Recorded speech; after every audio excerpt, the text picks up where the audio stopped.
لا يمكنها السير على أي أرض من تلقاء نفسها أو الإقلاع أو الهبوط بشكل رأسي. إليكم 10 مركبات هم الأكثر إبهاراً في العالم. 10. ثور. هي مركبة برمائية رباعية الدفع، صنعت في أوكرانيا، ويبلغ طولها 2 متر ووزنها 2 طن. هي مزودة بمحرك تبلغ قوته 160 حصان، وتبلغ سرعتها 70 كيلومتر في الساعة على الأرض و7 كيلومترات في المياه. عرضت للبيع في عام 2018 ويبلغ ثمنها $100,000. رقم 9. ديفل 60. هي مركبة رباعية الدفع لها تصميم مستقبلي، وصنعت بواسطة شركة في دبي. المركبة مزودة بمحرك تبلغ قوته 700 حصان، وتزيد سرعتها من 0 إلى 100 كيلومتر خلال أقل من 6 ثوان.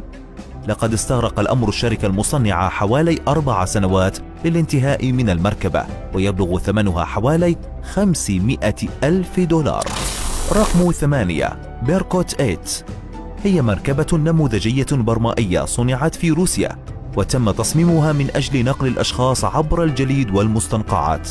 تبلغ سرعتها 30 كيلومتر في الساعة على الأرض و4 كيلومترات في المياه. يبلغ طولها 8 أمتار ووزنها 3.5 طن. يمكنها أن تنقل 8 ركاب بالإضافة إلى طن من الحمولة. يبلغ ثمنها حوالي $500,000. رقم 7. ريبسو. هي دبابة فارهة صنعت في الولايات المتحدة الأمريكية، وتم تصميمها لتسير على أي أرض بسرعة كبيرة، وتبلغ قوة محركها 1500 حصان. تصل سرعتها إلى 120 كيلومتر في الساعة، وتستطيع عبور الطين أو الرمال أو الجليد. لقد قامت الشركة بتصنيع 4 نماذج مختلفة، والسعر الأدنى لها يبلغ $500,000. رقم 6. موتورويد. هي أول دراجة نارية في العالم مزودة بالذكاء الاصطناعي، وصنعت في اليابان بواسطة شركة ياماها. يمكن لهذه الدراجة التعرف على الوجوه وحركة الجسد، كما أنها تطيع الأوامر الصوتية والإيماءات. الدراجة مزودة بمحرك كهربائي يعمل من تلقاء نفسه دون أن يضطر قائد الدراجة إلى التدخل في عملية القيادة. رقم 5. سي بابل. هو قارب كهربائي ينتقل على ارتفاع نصف متر على سطح المياه، ولا يتسبب هذا المركب في ضوضاء أو أمواج أو انبعاثات. تبلغ سرعته القصوى 28 كيلومتر في الساعة، ويسع ل4 ركاب. تم تجربته في نجاح في نهر السين، ومن المنتظر أن يعمل قريبا في فرنسا باعتباره سيارة أجرة مائية. رقم 4. فلاير. هي طائرة خفيفة الوزن تم تصميمها من أجل استخدامها في التنزه في مناطق مثل البحيرات على سبيل المثال. تعمل بواسطة 10 محركات، وتبلغ سرعتها 30 كيلومتر في الساعة. لا يتعدى ارتفاعها 3 أمتار، ويمكنها قيادة نفسها بنفسها لمدة 20 دقيقة. كانت الشركة المصنعة قد أتمت تجارب الطيران بنجاح، وسوف يتم عرضها للبيع بسعر معقول. رقم 3. بلاك فلاي. هي طائرة كهربائية خفيفة الوزن يمكنها الإقلاع والهبوط بشكل رأسي. صنعت في كندا، وتم تصميمها من أجل الانتقال في الريف والحضر.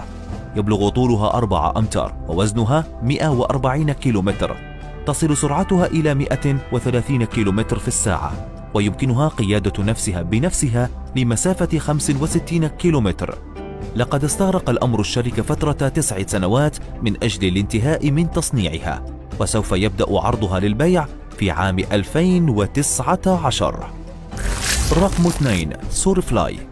هي مروحية ذات مقعدين، صنعت بواسطة شركة كندية، وتم تصميمها من أجل الانتقال لمسافات قصيرة، ويمكنها قيادة نفسها بنفسها لمسافة 100 كيلومتر.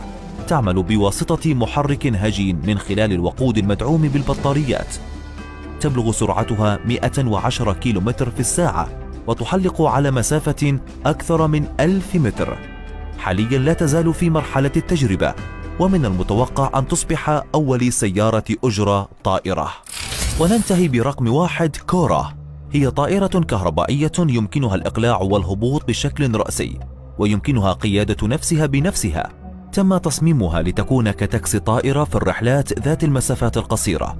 وتبلغ سرعتها 150 كيلومتر في الساعة، ويمكنها قيادة نفسها بنفسها لمسافة 100 كيلومتر. حاليا تحلق هذه الطائرة في نيوزيلندا، ولكنها لا تزال في مرحلة التجارب. من المتوقع أن تبدأ في التحليق في سماء المدن في عام 2021. هذا كل شيء لليوم أيها الأصدقاء. ما هي المركبة التي أثارت فضولك